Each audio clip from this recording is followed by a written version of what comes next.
Bom dia, boa tarde, meus grandes do oitavo ano. Estamos iniciando agora nossas aulas remotas, ou seja, nós vamos utilizar essas plataformas digitais, como a videoaula, como o WhatsApp, para a gente tentar ter o maior proveito do ensino-aprendizado de vocês.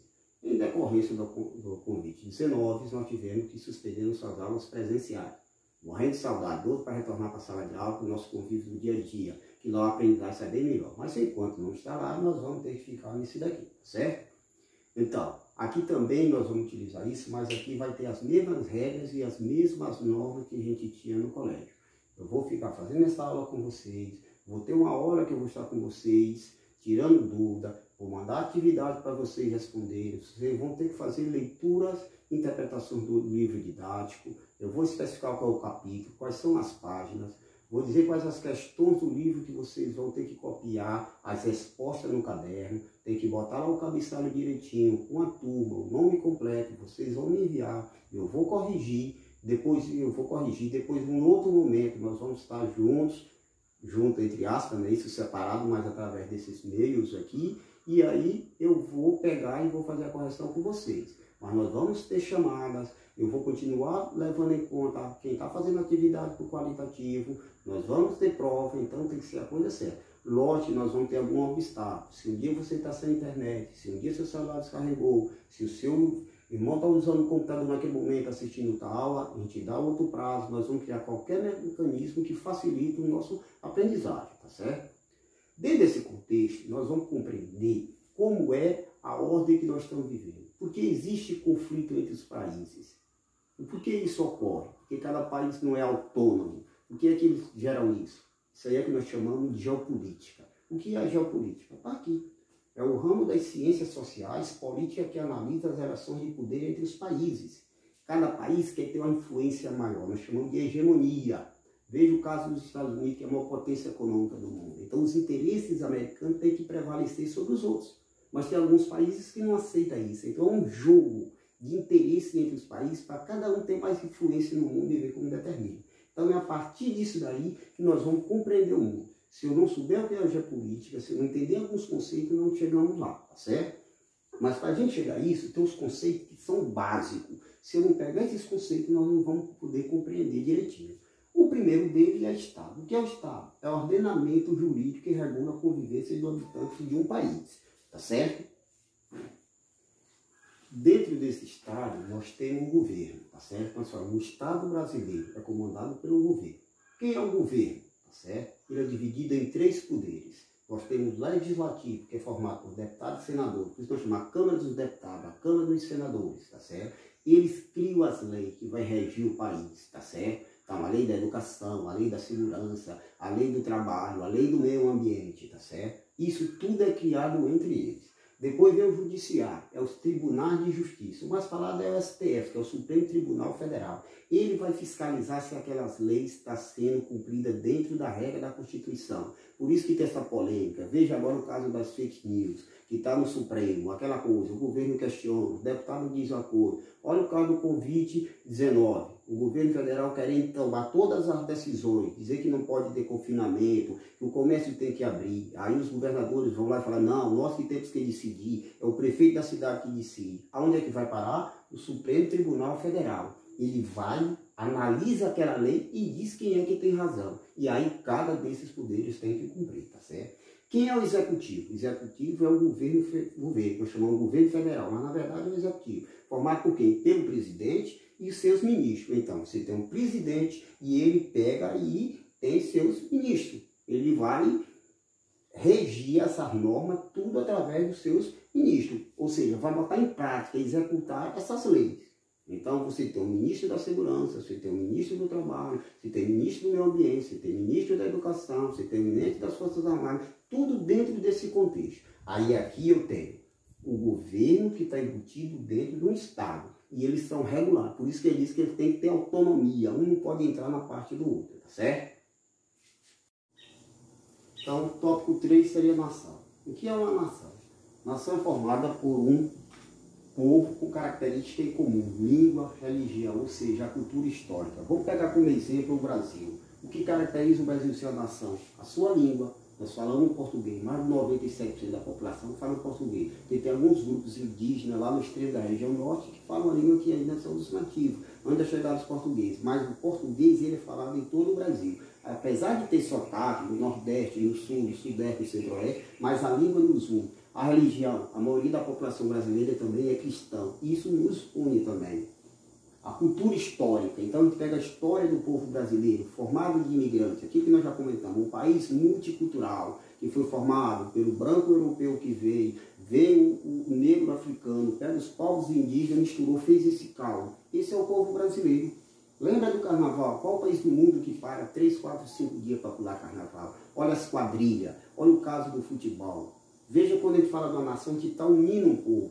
Lembra de uma Copa do Mundo? A gente fala quando a nação brasileira está vendo representado. Os jogadores estão participando da Copa do Mundo e a gente está assistindo e está se sentindo representado por aquele grupo. Porque ele está representando o quê? A nação brasileira. Tá certo?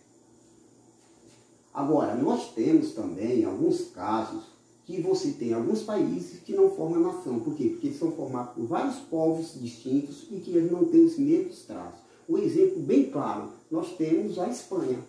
A Espanha, ela é um país, mas ela é formada por 3, 4 grupos distintos. Você tem os espanhóis, mas você tem os catalães e você tem o povo basco. Então, eles não falam nem a mesma língua, tá certo? E eles têm costumes diferentes. Vamos pegar o caso dos catalães, tá certo? Estão falando de quem? Lá da parte de Barcelona. O que eles detestam mais é você chamar eles de espanhóis. Então, aquela rivalidade do futebol entre Real Madrid, que é a capital da Espanha, e Barcelona, ela é histórica. Por quê? Porque a Espanha representa os espanhóis, ali é um embate direto. E os catalães têm o Barcelona que é diferenciado. Então, eles têm todo aquele conflito gerado entre eles. Qual é o sonho deles? Desmembrar da Espanha e formar uma nação com o território físico deles, tá certo? Esse é o contexto que vai funcionar. Também nós temos lá o povo basco, que chegou na região da Europa bem antes dos espanhóis. Esse já tem uma certa autonomia. O território deles está ligado à Espanha, mas tem essa autonomia. Eles utilizam a língua deles, eles utilizam a religião deles, eles têm representante deles, do político, lá do poder, nós falamos legislativo, deputados e senadores, para defender o seu direito. Eles assistem a aula de espanhóis, mas eles também assistem a aula da sua língua pátria. Tá certo? E nós temos também que nós somos um Estado-nação múltiplo, aonde você tem um grupo e que tem vários países que formam junto. O caso bem claro é o Reino Unido.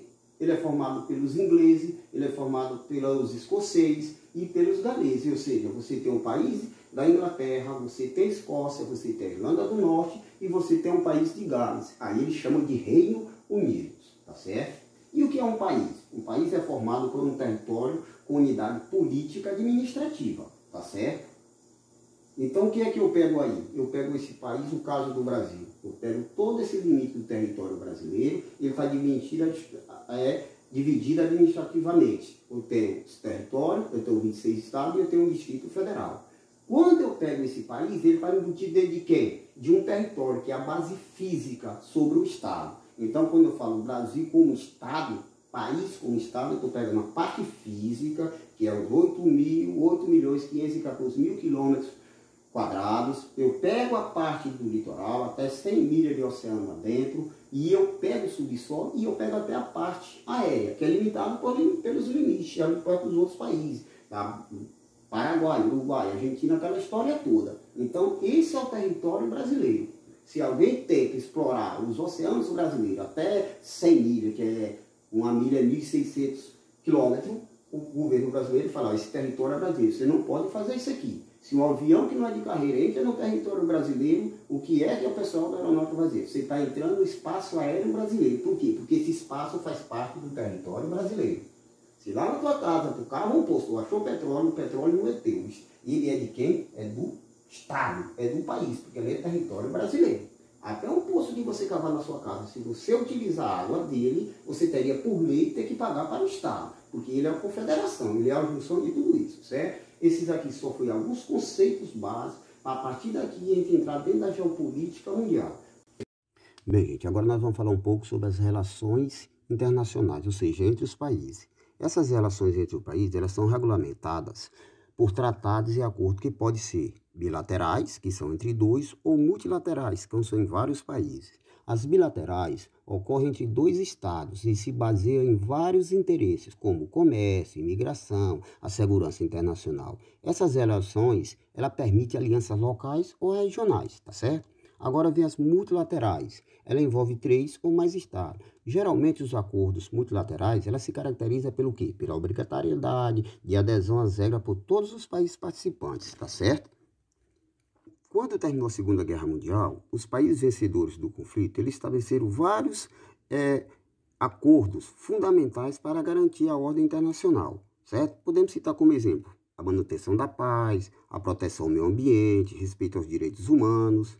Dentro desse contexto, eles criaram várias organizações. Podemos citar como exemplo o FMI, que era o Fundo Monetário Internacional. Foi esse banco que tinha a função de quê? De ajudar os países a se reconstruir pós-Segunda Guerra Mundial. Mas o órgão mais importante que eles criaram foi a ONU, que é a Organização das Nações Unidas, certo? Ela se tornou tão grande a abrangência que ela teve que criar várias agências especializadas, cada uma com função. Lembra da Unicef, Fundo das Nações Unidas para a Infância. Então ela se preocupa com a criança no mundo inteiro. A OMS, a Organização Mundial da Saúde. Olha o caso da pandemia que nós estamos vivendo aí, certo? Então, todo dia na televisão está saindo lá o presidente da OMS dizendo como é que está. Ou seja, ela é o órgão internacional responsável, com o aval dos países, para poder gerir a crise que nós estamos passando na saúde, certo? Então, nós vamos parar por aqui. Próxima oportunidade, a gente vai se aprofundar mais sobre esses órgãos e outras agências, tá certo? Até mais.